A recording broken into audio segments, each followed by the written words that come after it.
بیٹے کی جان بھی بچانا لازم تھا، بس اسے بیٹے کی ہاں میں ہاں ملانی پڑی اور ہر ایک کو یہی کہنا پڑا کہ اس کی بہو کے اس شخص سے ناجائز مراسم تھے جو چوڑی والا بن کر ان کے در پر آیا تھا۔ شہاب بیٹے نے دونوں کو رنگے ہاتھوں پکڑ لیا تو غیرت کی وجہ سے سائرہ کا خون کر دیا۔ چند سال جیل میں سزا کاٹ کر وہ رہا ہو گیا، مگر اس کے بعد کسی نے اس شخص کو کبھی مسکراتے نہیں دیکھا۔ اس کو کلک تھا کہ بیوی اور ساس کے ساتھ اس نے ایک اور ہستی کا بھی خون کیا ہے، اور وہ ہستی اس کی بیوی کے شکم میں پرورش پا رہی تھی۔ اپنے بچے کا بھی وہ قاتل تھا۔ یہ خلش اب کسی پہلو اسے چین نہیں لینے دیتی تھی۔ رہائی کے بعد کچھ دن دکان پر بیٹھا، دکان غیر موجودگی میں ملازم چلا رہے تھے۔ انہوں نے کافی خسارہ دیا۔ اس خسارے کو شہاب پورا نہیں کر سکتا تھا۔ اس کا دماغ الجھا رہتا۔ نوبت یہاں تک پہنچی کہ دکان بند ہو گئی اور وہ گھر میں بیٹھ گیا۔ سارا دن گھر پڑا رہتا اور سوچتا رہتا۔ اسے اپنے جاہل دوستوں سے بھی نفرت ہو گئی۔ وہ ملنے آتے تو کہلوا دیتا کہ گھر پر نہیں ہے۔ رفتہ رفتہ انہوں نے آنا چھوڑ دیا۔ تنہائی شہاب کا مقدر بن گئی۔ اس کو پل پل ڈسنے لگی۔ اس شخص کو خبر تھی کہ یہ المناک واقعہ محض اس کی طبیعت کے ابال سے وقوع پذیر ہوا۔ وہ ایک غصہ ور، جلد باز قسم کا آدمی تھا، جس سے محبت کرتا ٹوٹ کر کرتا، اور جب بدگمان ہوتا تو پھر حقائق کی پرواہ کیے بغیر اس پر تل پڑتا تھا۔ شخصیت کی اس خامی نے گھر اجاڑا اور اس کے نام 3 خون لکھے گئے۔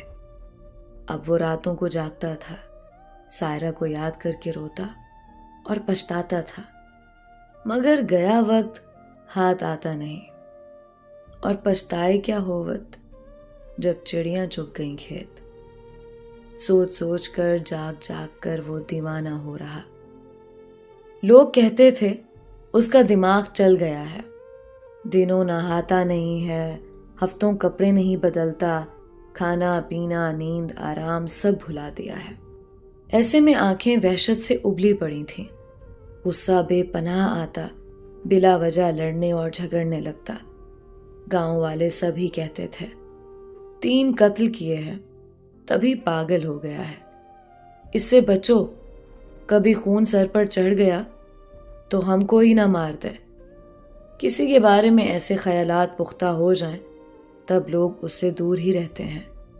وہ شخص معتوب ٹھہرتا ہے تو غسیلا اور پاگل ہو جاتا ہے، لوگوں سے گھبراتا ہے، ویرانے میں سکون آتا ہے۔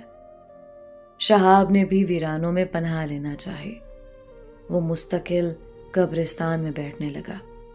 جب لڑکے وہاں سے گزرتے، ایک میلے کچیلے شخص کو کسی نہ کسی قبر کے پاس بڑبڑاتے دیکھتے تو پاگل پاگل کہہ کر پتھر مارتے اور دوڑ جاتے۔ شہاب ان کو گالیاں دیتا، جواب میں پتھر مارتا یا ان کے پیچھے دوڑنے لگتا۔ وہ پاگل نہ تھا، پچھتاووں کا شکار غم زدہ تھا۔ کوئی غم گسار نہ ملا اور احساس جرم نے اس کو نفسیاتی مریض بنا دیا۔ تب گاؤں کے لوگوں نے اعلان کر دیا کہ شہاب پاگل ہے، کوئی قاتل ہو وہ معاشرے میں سما جاتا ہے، مگر جس کو سب پاگل قرار دے دیں وہ معاشرے میں نہیں رہ سکتا، لوگ اسے معاشرے سے نکال دیتے ہیں۔ شہاب کا انجام یہ ہوا کہ ایک روز رات کے وقت دیوانگی میں نہر میں چھلانگ لگا کر اپنا خاتمہ کر دیا۔ مگر گاؤں والوں پر یہ صداقت واضح ہو گئی کہ کبھی انسان کو بات کا بتنگڑ نہیں بنانا چاہیے اور نہ کسی معاملے میں کسی کو قتل پر اکسانا چاہیے۔